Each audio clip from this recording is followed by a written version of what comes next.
Sarap. Grabe.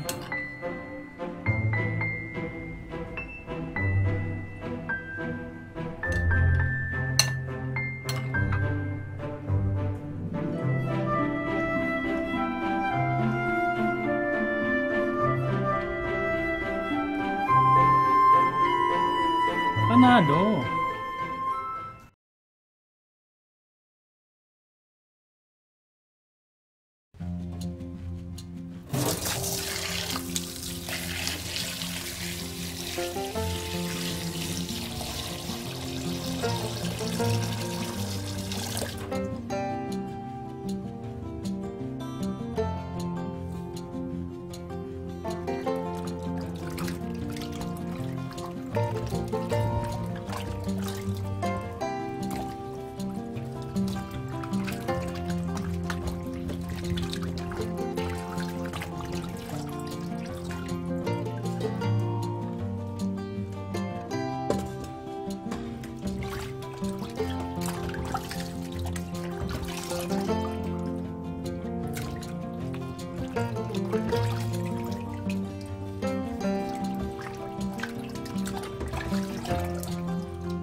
So ngayon guys, pakukulan lang po natin itong ating stripe. Ayan po, ng about 10 minutes para lang ma-release po yung impurities saka po yung mga scum.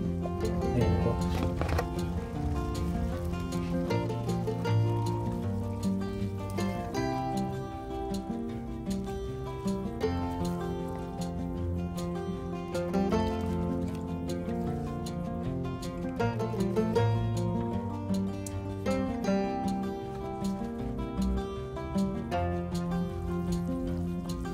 So ngayon guys, after 10 minutes, tatanggalin na po natin siya.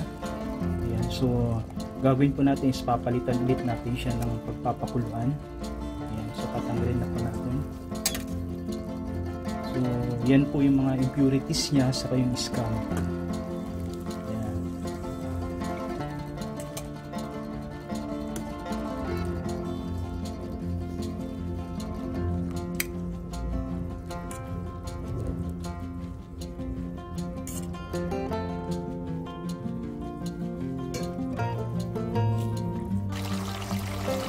So ngayon guys, hugasan lang po natin siya ng maigi.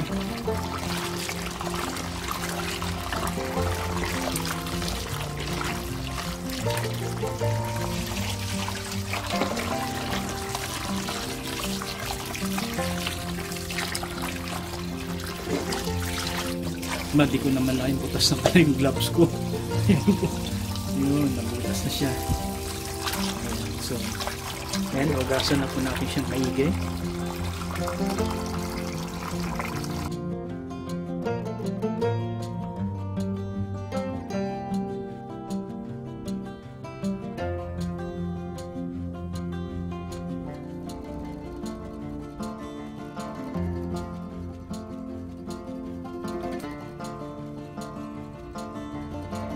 Guys, this time pakukulan na po natin yung ating ox stripe ng 2 hours po.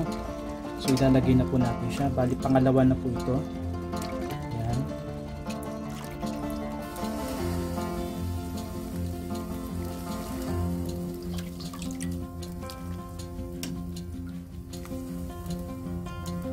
Ayan. Tapos maglalagay lang po tayo ng ating salt, paminta, tapos yung ating bay leaf, ayan, yung ating ginger, ito po siya, saka yung ating tanglad. So palalambutin po natin yung ating ox stripe ng 2 oras hanggang sa tuluyan po siyang malambot na.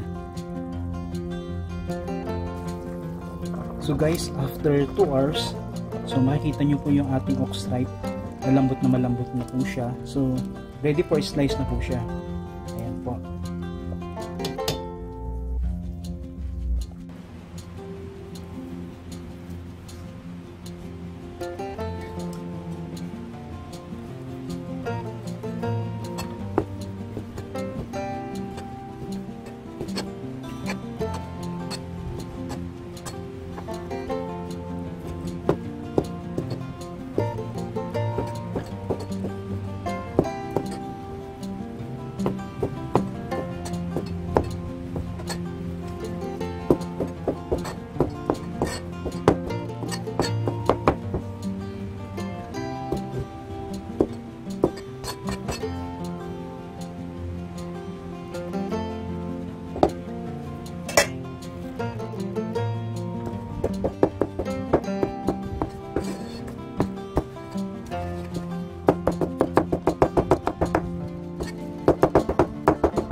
Guys, dadako na po tayo sa ating complete ingredients ng ating paggawa ng ox stripe soup o yung tinatawag na ox stripe stew. So ito na po yung mga ingredients pa natin. Meron po tayong ox stripe, 400 grams of pork and beans, 1 cup of garbanzos, meron po tayong bell pepper, green chili, tanglad, beef stock o yung pinagpakulan po ng buto-buto ng mga baka, ginger, shallots o yung sibuyas, bawang, bay leaf o yung laurel, oyster sauce, patis, rock salt, saka yung ating durog na black pepper. So ayan po yung sangkap ng ating gagawing recipe today. Yan. So hopefully matutunan nyo po to and madali lang po siyang masundan at lahat po ng ingredients is madali lang po siyang mahanap.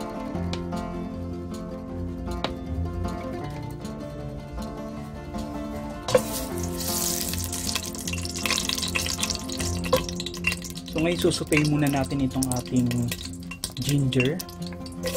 Yan.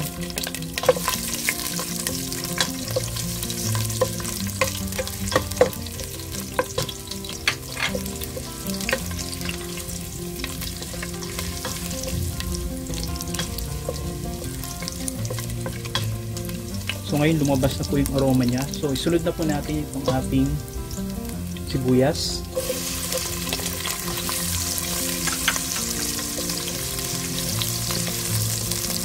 So hintayin lang natin siya mag-translucent po yung ating sibuyas bago natin isunod yung ating bawang. Yan.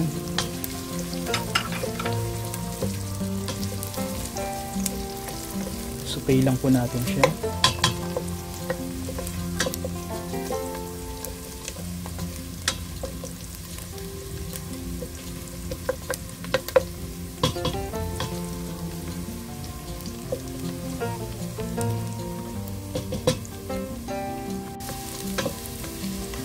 So ngayon golden brown na po yung ating bawang.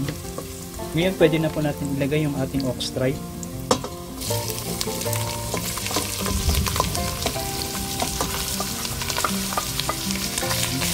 Spray lang po natin.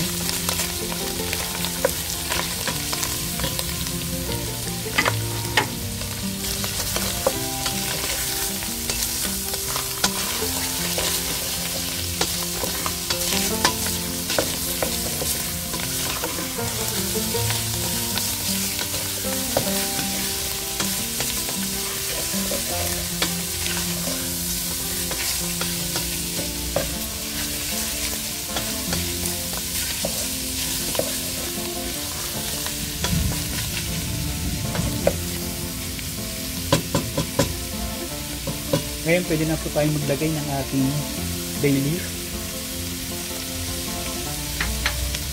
yung ating patis,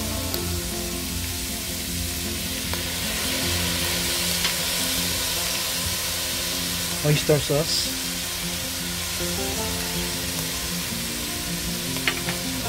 then i-mix lang po natin para ma-absorb po ng ating ox stripe yung mga pampalasa po natin na nilagay.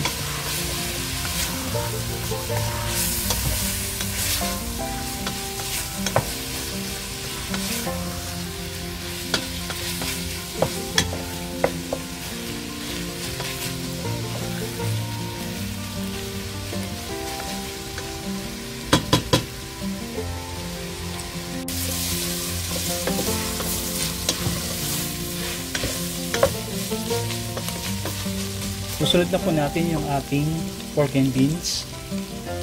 Ito po.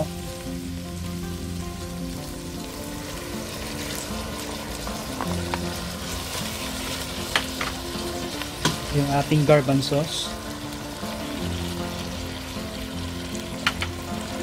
Yung ating green chili.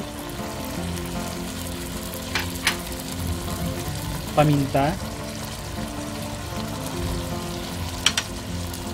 Rock salt, yung ating tanglad, saka yung ating beef stock, lalagyan na po natin.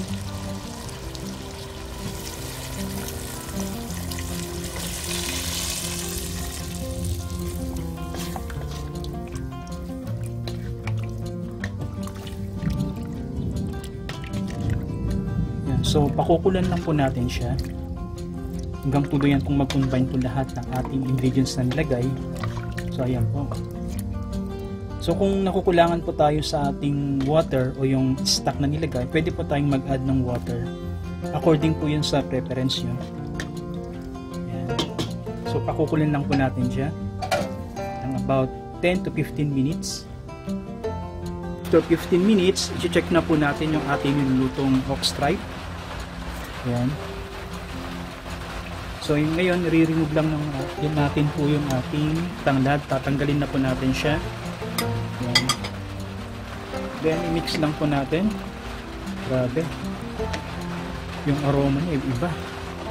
Sarap. Wow. Panalong panalo to. Ringo. Ringo dayo. Sarap nito, grabe. Ayan na, lalo't umulan-ulan na po siya. So by the way, habang minahalo po natin siya, mag-shoutout muna ako. Shoutout kay Laarni Kimura, kay Auntie Iming Galia, Teacher Jen, Percival Coloma, Katunying of Israel, sino ba yun? Sis Kim from Singapore. Ayan. Tapos, sino pa ba? Si Islato Choba from Russia ba yun? Basta yun, kaibigan ko yun. Ayan. Saka kay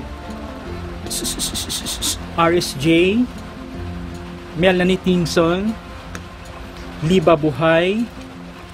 Ayan. Saka kay Ma'am Diana of Arizona. Hello Ma'am Diana. Yan. Grabe. Sakto to. Napakasarap po. Naalala ko tuloy yung parang siya, balbakwa. Ayan. So ngayon, papatayin na po natin yung ating apoy. So okay na po siya.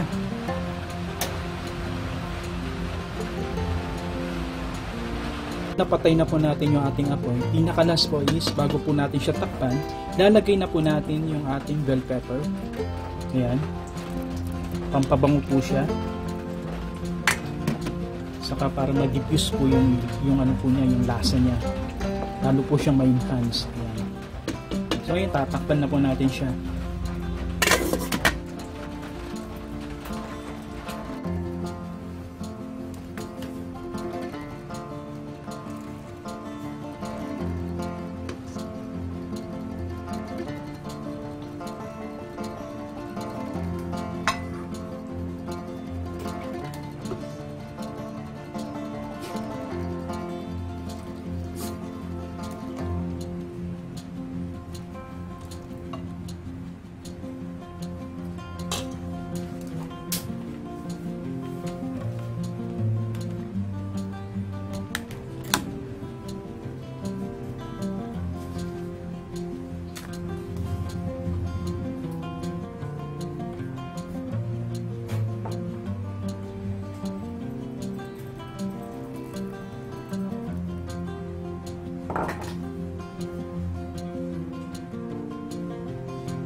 Sarap. Grabe.